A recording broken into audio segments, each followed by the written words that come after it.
इस विशेष संपर्क कार्यक्रम में हम जैन समाज के गुरुजी को यहाँ मिलने के लिए आया था। मेरे साथ में देवेंद्र जी थे, राहुल नार्वेकर जी हैं, हमारे यहाँ के सभी नेता थे।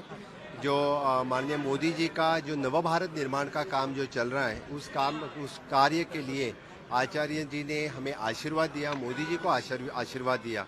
मैं ये कह सकता हूँ कि नव भारत निर्माण के लिए, विकसित भारत निर्माण के लिए सभी संत समाज मोदी जी के साथ में है। तो निश्चित रूप से माननीय मोदी जी तीसरी बार प्रधानमंत्री हो रहे हैं और इस विकसित भारत, इस आज़ादी के अमृत काल में विकसित भारत की नींव जो रखी है वो विकसित भारत का सपना, भारत देश का युवाओं का सपना वो साकार हो जाएगा। बस ये निश्चित रूप से मैं कह सकता हूँ। ओवैसी जी ने कहा है कि वो दिन दूर नहीं जब देश की पीएम हिजाब पहनने वाली होगी।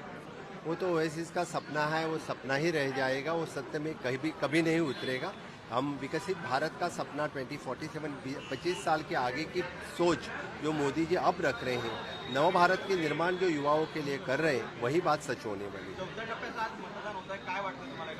चौथ्या टप्प्याच्या मतदानामध्ये पण भारतीय जनता पार्टीसाठी आणि एनडीएसाठी खूप मोठ्या प्रमाणामध्ये मतदान होईल आणि यामध्येही अपेक्षित मतदान हे विकसित भारतासाठी मोदीजींसाठी होणार हे मी सांगू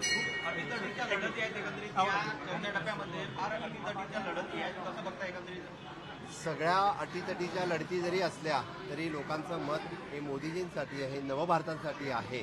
सगळेजण नवभारतासाठी मतदान करतील ह्याची मला खात्री आणि विश्वास आहे।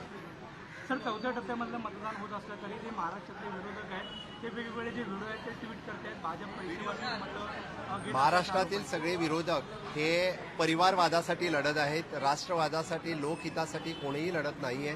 तुम्ही काढून बघा, महाराष्ट्रातले सगळे विरोधक हे फक्त आणि फक्त स्वतःच्या परिवारासाठीच लढतात।